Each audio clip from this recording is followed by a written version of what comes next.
I drink probably about 8 cups of coffee a day. I'm a bit of a caffeineaholic. My name's Maxine Makai-Cargill and I do the social media for Impanjati Coffee. Well, Impanjati Coffee is the largest South African coffee farm, tree per hectare. And what most people don't know is while you do get a lot of South African coffee brands, most of that coffee is not grown and processed in South Africa. It's imported and it's put in South African branding.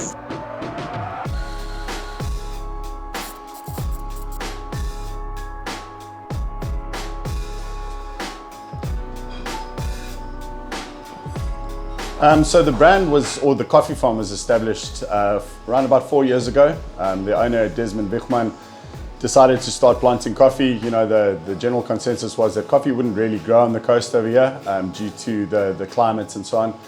He's since been going for 4 years, so yeah, doing very well. The reason the coffee shop started up was because people wanted to come and enjoy the coffee on the premises. And so the idea was not only to have a coffee shop where we sell our coffee, but also to sell the food and so on, you know, and that's kind of how everything kicked off. So what we've got over here, guys, is the pulping machine. The process is we take the coffee berry that goes in here, it pulps, so it basically takes the bean out of the fruit. This is where all the pulp comes down. This is all your coffee pulp. So those are berries that have already had the bean extracted. These are used to dry the coffee. We take it down to a certain humidity, and once it's at the correct humidity, then we will roast, and yeah, from the roast it goes to the grind and then to the cup. We have various different types of coffees here on the table. So this over here is the yellow honey. This is a fermented bean. The varietal over here is what we call a Rasmosa, so very high in sugar, very fruity and so on. And this is an F6 natural. So you can see it's still, the berry hasn't been pulped, so the actual bean is still inside the berry husk over here. And then lastly over here we've got the washed coffee. So you can see much different bean. This is an F6, so a much larger bean over here. Still in the husk. The actual coffee farm is about 3 kilometers up the road from us, but all the processing and stuff, fermentation, pulping, hulling, and roasting is done right here.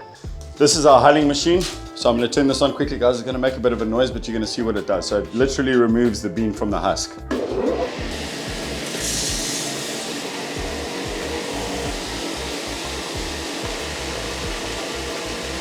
So this over here is our shaker.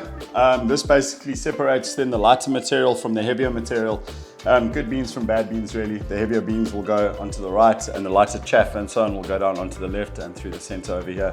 Okay, so this is our sorting table. I call it the sorting table. This basically just sizes everything. So from your bigger bean right at the bottom to your smaller bean at the top. We had a look at that Rasmosa early on. So this is Rasmosa that's ready to be processed. Unfortunately, the table cannot grade this. It'll all go through the smalls. So we actually have to hand hull this machine. I mean this coffee. Have to hand hull this coffee. That's a tongue twister. Super expensive coffee. This will go for in the region of about 3,000 Rand a kilo. Firstly, because of the size, you know, obviously it's quite a rare varietal in South Africa. Not only that, it's because it's so small, you have to harvest so much of it to make up a kilo. So yeah, we got an estimate the other day, running roughly about 3,000 Rand a kilo, and pretty much all our Rasmosa has already been bought up or been booked. Okay guys, so basically we're here in the roasting room now. This is where all the roasting happens. We like to do a medium roast in our beans. We find that it brings out the flavor the best. A lot of people like a dark roast, but you know, it's not always about the dark roast because they like a stronger flavor. We found that to bring out the right sugars and oils in our beans, a medium roast is the best.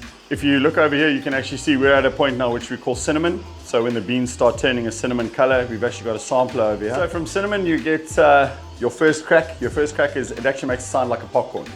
So you'll hear it start to pop, and that's the bean actually expanding. So what happens is the bean expands, but you lose weight in it. Same as popcorn, you know, when it pops, it becomes nice and airy and so on. So what we'll do is we'll put the beans in the top over here. From there, it obviously goes into the roaster. We bring it up to a temperature of about 190 degrees. Then we'll open up the airflow, start letting some of the smoke out there and so on. And then take it up to 215 degrees before we drop and cool it in this patch over here. Roughly about 15 minutes from start to finish, so quite a timely process. I mean, if you're doing kilos upon kilos a day, it takes quite a while. Guys, thanks so much for joining us today. I mean, it's been really cool. Thanks for doing the tour around the farm with us. And yeah, we look forward to seeing you guys again and look really forward to seeing the final product, man. It was great having you.